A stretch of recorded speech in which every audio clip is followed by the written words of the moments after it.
নমস্কার বন্ধুরা, শ্রাবন্তী কুকিংয়ে আপনাদের সবাইকে স্বাগত।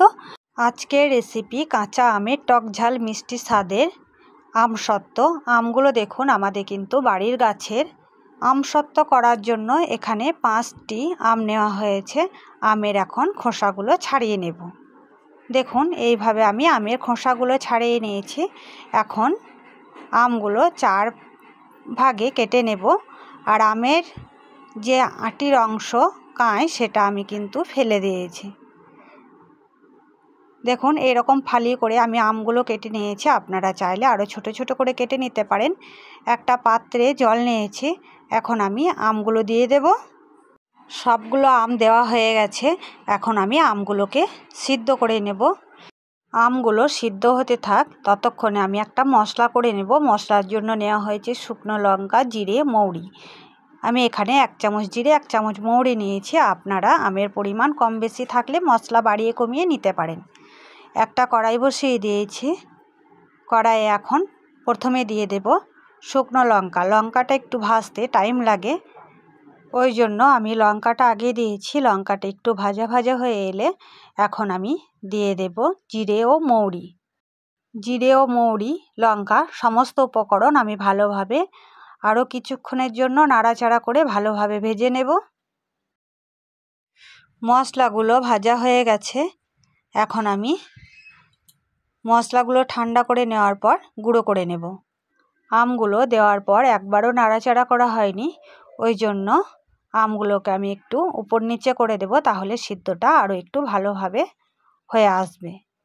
দেখুন, নিচের আমগুলো কিন্তু প্রায় সিদ্ধ হয়ে এসছে, কিন্তু উপরের আমগুলো একটু শক্ত হয়ে আছে। ওই জন্য এইভাবে নাড়াচাড়া করে দেওয়ার পর আমটা সিদ্ধ হয়ে গেছে। আমি একটা তুলে দেখাচ্ছি, দেখুন সিদ্ধটা কত সুন্দর হয়েছে।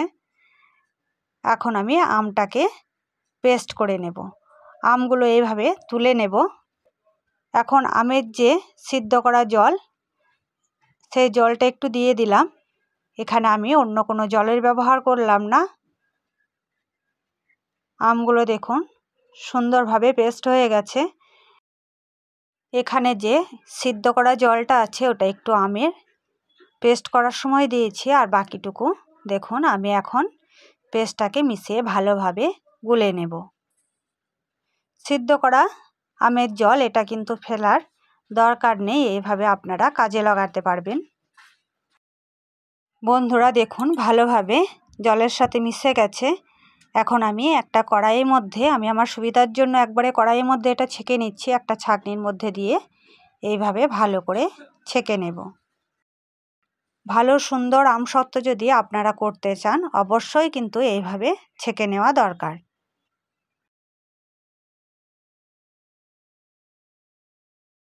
পুরোটা কিন্তু সুন্দর ছাঁকা হয়ে গেছে, আর বাকি অংশগুলো আমি কিন্তু ফেলে দেব। এইভাবে ছেঁকে নিলে আমসত্ত্বটা ভালো হবে। এখন আমি গ্যাসটা জ্বালিয়ে কড়াইটা বসিয়ে দেব। এখানে আপনারা চাইলে ফুড কালারও ব্যবহার করতে পারেন, আমি কিন্তু কোনো রকম ফুড কালার ব্যবহার করিনি। এখন দিয়ে দেব স্বাদ মতো মিষ্টি। আমটা একটু টক, ওই জন্য মিষ্টিটা একটু বেশি পরিমাণে লাগছে। আমি এখানে 6 চামচ পরিমাণে মিষ্টি দিচ্ছি। আর দিয়ে দেব স্বাদ মতো লবণ।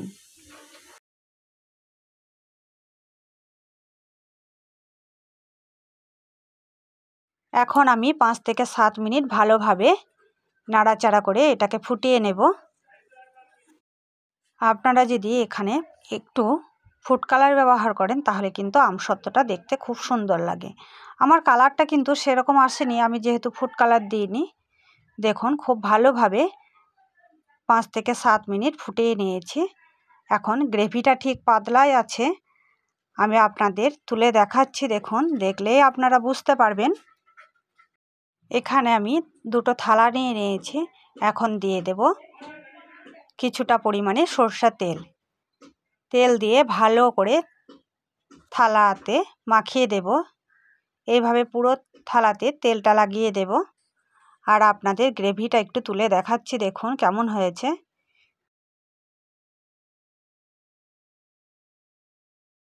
দেখুন, মশলাগুলো কিন্তু আমি গুঁড়ো করে নিয়েছি। অল্প অল্প করে এইভাবে পুরো থালাটায় ছড়িয়ে দেব। এইভাবে আমি দুটো লেয়ার করব। দেখুন পুরো থালাটায় ছড়িয়ে দিয়েছি, পরের থালাটাতেও এইভাবে ছড়িয়ে দিচ্ছি।